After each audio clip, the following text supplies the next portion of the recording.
3, 2, 1. Zig Ziglar said, if you do the things you need to do when you need to do them, then you will be able to someday do what you want to do when you want to do them. Are you in debt and don't know how to get out of it? Are you thinking, how am I going to get out of this mess without feeling overwhelmed? Well, Dave Ramsey has 7 baby steps that will help you do just that. The first baby step is creating that emergency fund. That means you need to save $1,000 and put it in some type of savings account so that when you have that emergency come along, like a car wreck or a doctor's appointment, you have the money to pull from that emergency savings account. Once you've got that $1,000 emergency savings fund, then the second step is to start paying off all of your debt except your house.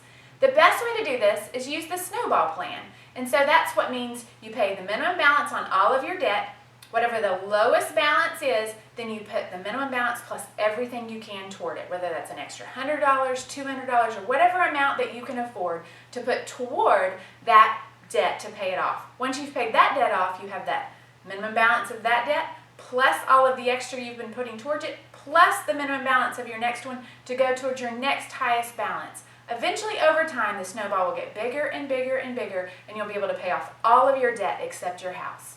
Once you've paid off all of your debt except your house, the third step is to start building that savings account for when a bigger incident happens. So you need to put aside 3 to 6 months worth of expenses in a savings account. That way if you lose your job or some major health something happens, you have enough money set aside for all of your expenses somewhere between 3 to 6 months. Each of those first 3 steps are done individually. Until you finish the first one, the emergency fund, you don't move to the second one of the debt snowball. Once you finish the debt snowball, now you move to saving that larger amount. Once you've got the first 3 steps, now you move into the next 3 steps. And steps 4, 5, and 6 are all done together. Step 4 is you start investing 15% of your household income.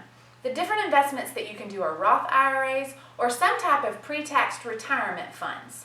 The 5th step, now you're starting to save for your kids' college. And so not early on, you need to pay all of your debt off before you start saving for your kids' college. There's 2 different ways that work really well to do this. You can either do it through a Coverdale Educational Savings Account or you can do it through a 529 plan. The 6th step is now paying off your house early.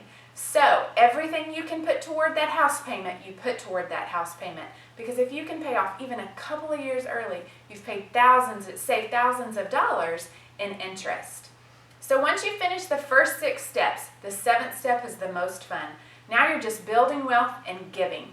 You're able to give like nobody else. And when somebody needs something, you can decide, oh, I'm going to give, and not have to worry because you have all of this debt saddled upon you. If you have any questions about any of the 7 steps, or how to set up an educational Coverdale savings account, or how to start that $1,000 emergency fund, come see us at Kelly Community, where we're people helping people save more, earn more, and do more financially.